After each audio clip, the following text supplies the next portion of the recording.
궁금한 백문백답 아동학대 발견 시 절차 및 대처 방법. 세 번째, 사후관리.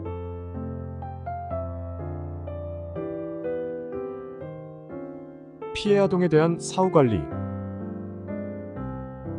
아동보호시설 등의 퇴소 및 보호기간 연장.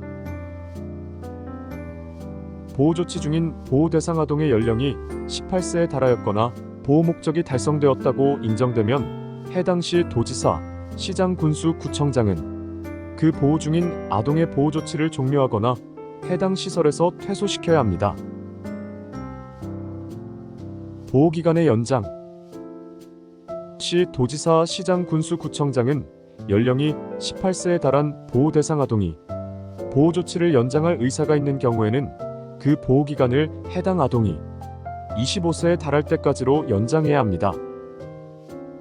시 도지사 또는 시장, 군수, 구청장은 위에 따라 보호기간이 연장된 사람이 보호조치의 종료를 요청하는 경우 그 보호조치를 종료해야 합니다. 다만 자립 능력이 부족하여 보호기간의 연장이 필요한 다음의 경우에는 심의위원회의 심의를 거쳐 종료하지 않을 수 있습니다. 시 도지사 또는 시장, 군수, 구청장이 장애, 질병 등을 이유로 보호기간 연장이 필요하다고 인정하는 경우 지적 능력이 보건복지부 장관이 정하는 범위에 해당하는 경우 보호기간이 연장된 사람이 다음에 어느 하나에 해당하면 시 도지사 또는 시장, 군수, 구청장은 그 보호기간을 추가로 연장할 수 있습니다.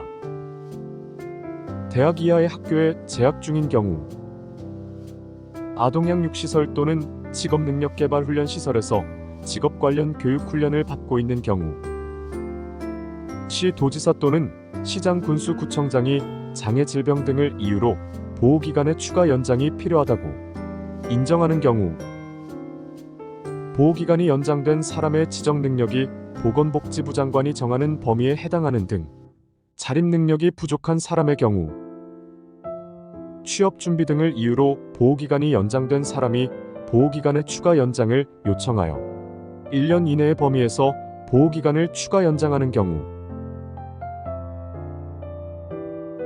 재발 여부의 확인. 아동권리보장원의 장 또는 아동보호전문기관의 장은 아동학대가 종료된 이후에도 가정방문, 전화상담 등을 통해 아동학대의 재발 여부를 확인해야 합니다. 피해 아동 및 가족에 대한 지원. 보장원의 장 또는 아동보호전문기관의 장은 아동의 안전 확보와 재학대 방지, 건전한 가정기능의 유지 등을 위해 피해 아동 및 보호자를 포함한 피해 아동의 가족에게 상담, 교육 및 의료적 심리적 치료 등의 필요한 지원을 제공해야 합니다. 시 도지사 또는 시장, 군수, 구청장은 전담 공무원 등 관계 공무원 및 민간 전문인 역으로 하여금 보호조치의 종료로 가정으로 복귀한 보호대상 아동의 가정을 방문하여 해당 아동의 복지 증진을 위하여 필요한 지도관리를 제공해야 합니다. 보조인의 선임 등 법률상 지원. 법원의 심리과정에서 변호사, 법정대리인, 직계친족, 형제자매, 아동복지법 제22조 제4항에 따른 아동학대 전담 공무원, 보장원 또는 아동보호전문기관의 상담원은 학대 아동 사건의 심리에 있어서 보조인이 될 수 있습니다. 다만 변호사가 아닌 경우에는 법원의 허가를 받아야 합니다.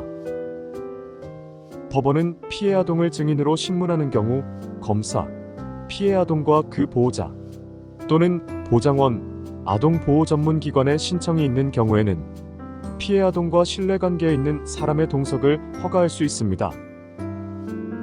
수사기관이 피해 아동을 조사하는 경우에도 보조인을 선임해 동석하게 할 수 있습니다. 아동보호서비스 기본 원칙. 1. 아동의 이익을 최우선적으로 고려. 아동에 대한 상담, 보호조치 결정 등 아동보호 전 과정에 걸쳐 아동의 이익을 최우선적으로 고려하여야 함. 아동보호는 시급성과 시의 적절성이 무엇보다 중요, 긴급한 보호가 필요한 아동이 있는 경우 선 보호 후 행정 처리 원칙에 따라 보호, 불가피한 사유가 없는 한 즉시 보호 원칙. 원가정 보호를 위해 최대한 노력. 아동의 경우 대부분 원가정 안에서 성장할 때 아동의 이익이 가장 잘 충족될 수 있으므로 원가정 보전을 위해 최대한 노력해야 함. 원가정에서 아동이 보호될 수 있도록 지자체 등은 취약 아동 등 사각지대 발굴을 위해 노력하여야 하며, 발굴된 가구에 대해서는 상담, 복지급여 및 서비스 연계 지원 등을 통해 가족 해체를 예방해야 함.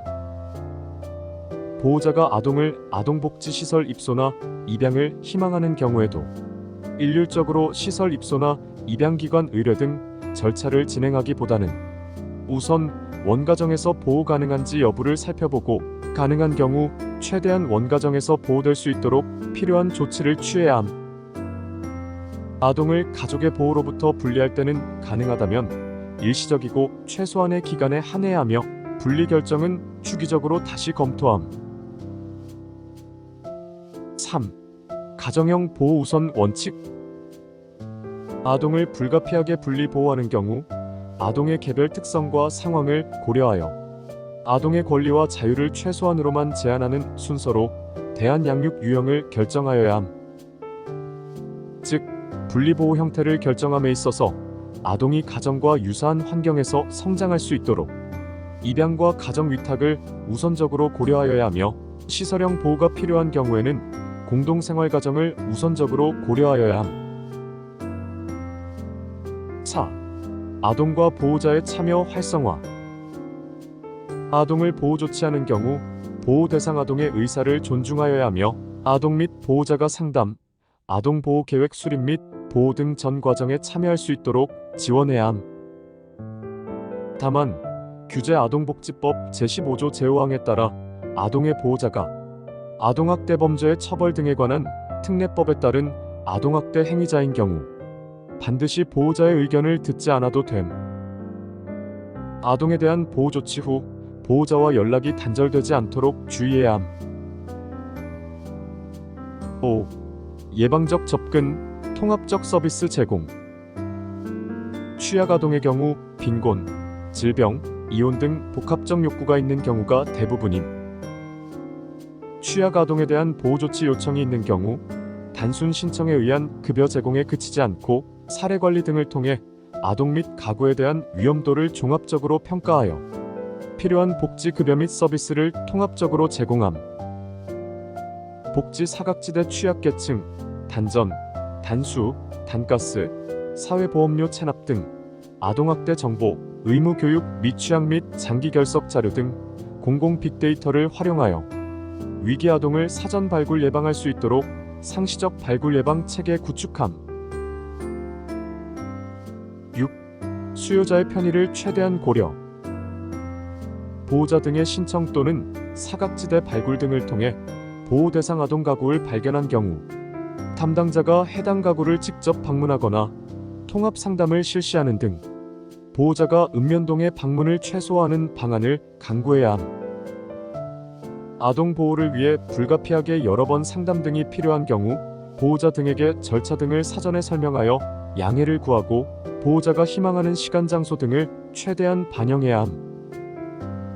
아동을 보호 조치하는 경우 가족과의 접촉 및 재결합 가능성을 촉진하고 아동의 생활에 대한 훼손 최소화를 위해서 아동이 살아온 가정에서 최대한 가까운 환경에서 보호해야 함.